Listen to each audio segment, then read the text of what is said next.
रायगडच्या आंबेनळी घाटामध्ये त्या 8 मित्रांसोबत नक्की घडलं काय? त्या 8 मित्रांच्या मृत्यूचं गूढ आहे तरी काय? 1200 फूट खोल दरी आणि त्यात पडलेले 8 बेवारस मृतदेह. हे मृतदेह होते बालपणापासून सोबत राहिलेल्या जीवाभावाच्या मित्रांचे. रविवारी मध्यरात्री रायगडच्या आंबेनळी घाटात एक स्कॉर्पिओचा भीषण अपघात झाला आणि या अपघातामध्ये साताऱ्यातील आसगावच्या 8 तरुणांचा दुर्दैवी अंत झाला. आता या अपघाताची वेगवेगळी कारणं समोर येत आहेत. कोणी म्हणतंय समोर दुसरी गाडी आली होती, कोणी म्हणतंय गाडीचं स्टेअरिंग लॉक झालं होतं. पण शेवटी प्रश्न उरतो की त्या 8 मित्रांसोबत शेवटच्या काही मिनिटांमध्ये नक्की घडलं काय? आता याच प्रश्नाचं उत्तर आपण या व्हिडिओच्या माध्यमातून जाणून घेणार आहोत. त्यामुळे व्हिडिओ शेवटपर्यंत बघा आणि AV9 मराठीला सबस्क्राईब करा.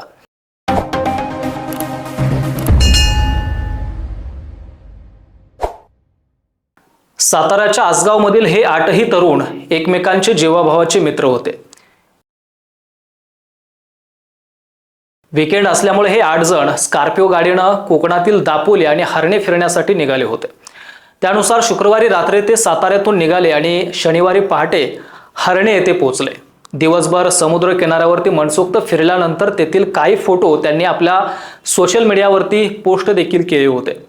दिवसभर आनंदात घालवल्यानंतर शनिवारी रात्री 10 वाजण्याच्या सुमारास त्यांनी साताऱ्याच्या दिशेनं आपला परतीचा प्रवास सुरू केला.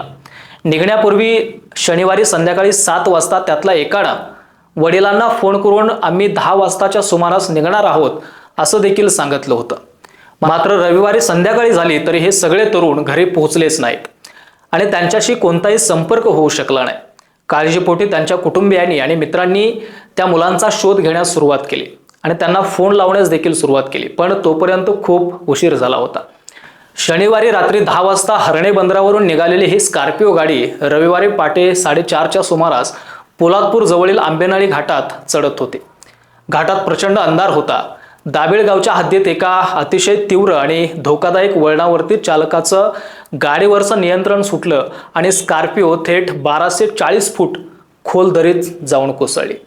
हा अपघात इतका भीषण होता की गाडीचा अक्षरशः चक्काचूर झाला आणि सर्व 8 मित्रांचा जागीच दुर्दैवी अंत झाला. अपघात पाटेच्या वेळी झाला आणि मागे पुढे दुसरं कोणतंही वाहन नसल्यामुळे ही दुर्घटना झाल्याचं कोणाचंही लक्षात आलं नाही. इकडे साताऱ्यात मुलं सकाळी घरी आली नाहीत म्हणून घरच्यांनी फोन लावले. तेव्हा एका मित्राचा फोन वाजत होता पण कोणी उचलत नव्हतं. शेवटी काळजीपोटी नातेवाईकांनी पोलिसांशी संपर्क साधला. पोलिसांनी जेव्हा मोबाईल लोकेशन ट्रॅक केलं आणि घाटातील CCTV फुटेज चेक केले तेव्हा गाडी दरीत कोसळल्याचं उघड झालं. अपघाताची बातमी समजताच महाबळेश्वर ट्रॅकर्स, प्रतापगडची रेस्क्यू टीम आणि पोलीस लगेच घाटात पोहोचले. पण दरी तब्बल 1200 फूट खोल होती. रस्ता निसरडा होता आणि त्यातच झाडांवर मधमाशांची पोळी मोठी होती, त्यामुळं खाली उतरणं खूप अवघड जात होतं. पण या धाडशी ट्रॅकर्सने स्वतःच्या जीवाची पर्वा न करता दोरखंडाच्या माध्यमातून दरीत उतरून शोध मोहीम सुरू केली. तब्बल 22 तास हे बचाव कार्य सुरू होतं. शेवटी एकामागून एक त्या 8ही मित्रांचे मृतदेह बाहेर काढण्यात आले. पण या अपघाताचं कारण नक्की होतं तरी काय? तर या अपघाताची अनेक कारणं 2 दिवसापासून समोर येत आहेत किंवा सांगितली जात आहेत. पण पोलिसांनी दिलेल्या माहितीनुसार घाटात रस्त्याच्या कडेला मातीचा एक छोटासा ढिगारा होता. अंधारात चालकाचा अंदाज चुकल्यामुळं स्कॉर्पिओ गाडी त्या मातीच्या ढिगाऱ्यावरती चढली आणि स्पीड जास्त असल्यामुळं थेट हवेत उडून 1200 फूट खोल दरीमध्ये कोसळली असावी. शिवाय शनिवारी संपूर्ण रात्र आणि रविवारचा दिवस फिरण्यामध्ये गेल्यानंतर कोणतीही विश्रांती न घेता त्यांनी रविवारी मध्यरात्री साताऱ्यासाठी परतीचा प्रवास सुरू केला. सलग प्रवास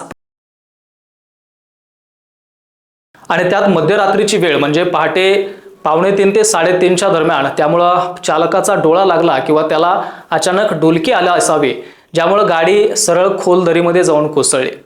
आश्चर्य म्हणजे 1200 फूट खोल दरीमध्ये पडलेल्या स्कॉर्पिओ गाडीचा एका साईडचा पत्रा जळालेल्या अवस्थेमध्ये सापडला. त्यामुळं हा एक नवीन प्रश्न त्या ठिकाणी समोर येताना आपल्याला पाहायला मिळतोय. हे सर्व मित्र त्यांचा जिवलग मित्र महेश पवार याचा वाढदिवस साजरा करण्यासाठी खास कोकणामध्ये गेले होते. महेश पवारने आप्पे आमची कलेक्टर या मालिकेमध्ये काम सुद्धा केलंय. रविवारी महेशचा वाढदिवस होता आणि त्याच दिवशी त्याचा मृत्यू झालाय. पण आंबेनळी घाटात घडलेला हा काही पहिलाच प्रकार नाही आहे. गेल्या 8 वर्षात या घाटामध्ये 50 अपघात आणि 80 मृत्यू झालेले आहेत. 2018 जुलै महिन्यामध्ये अशीच एक घटना समोर आली होती। या घटनेमुळे महाराष्ट्रासह संपूर्ण देश हळहळला होता। दापोली येथील डॉक्टर बाळासाहेब सावंत कोकण कृषी विद्यापीठाचे प्राध्यापक आणि कर्मचारी हे पावसाळी सहलीसाठी महाबळेश्वरला जात होते। या बसमध्ये 31 जण होते। पावसाळ्याचे दिवस असल्यामुळे आंबेनळी घाटामधून जात असताना सकाळी अचानक घाटातील तीव्र उतारावर एक वळण लागलं आणि बस कटडा नसल्यामुळे थेट 800 ते 900 फूट खोल दरीमध्ये जाऊन कोसळली। या भयावह अपघातात बसमधील 30 प्रवाशांचा जागीच मृत्यू झाला होता। त्यानंतर 25 डिसेंबर 2024 रोजी कार दरीत कोसळून 5 जणांचा मृत्यू झाला। तर अवघ्या काही महिन्यातच म्हणजे 12 मार्च 2025 रोजी अशाच एका कारचा अपघात झाला होता आणि 5 जण गंभीर जखमी झाले। हे संकट पुढेही कायम सुरू राहिलं आणि अगदी अलीकडेच 24 एप्रिल 2026 रोजी देखील दरीत दुचाकी कोसळून दोघांचा मृत्यू झाला, त्यांना आपला जीव गमवावा लागला आणि आता सातारच्या त्या 8 मित्रांचा सेम याच ठिकाणी जागीच मृत्यू झालाय। आंबेनळी घाटात रस्त्याच्या कडेला उमटलेले टायरचे ते भयानक व्रण आजही अनेक अनुत्तरित प्रश्न सोडून गेलेत। त्या रात्री नेमकं काय घडलं, काय गडबड झाली, ड्रायव्हरला खरोखरच डुलकी आली होती की स्टेअरिंग लॉक झालं होतं, की त्या घनदाट काळोखामध्ये त्या वळणावरती अचानक असं काही समोर आलं ज्याने त्या 8ही मित्रांवर काळ ओढवला। 1200 फूट खोल दरीत गेलेली ती स्कॉर्पिओ आणि त्यातल्या 8 जणांसोबत शेवटच्या काही मिनिटात नेमकं काय घडलं हे रहस्य आता त्या आंबेनळी घाटाच्या दरीने स्वतःच्या पोटात कायमचं दडवून ठेवलंय। बाकी या घटनेवरती तुमचं नक्की मत काय आम्हाला कमेंट करून सांगा आणि व्हिडिओ आवडला असल्यास AV9 मराठी या चॅनलला सबस्क्राईब करा। धन्यवाद।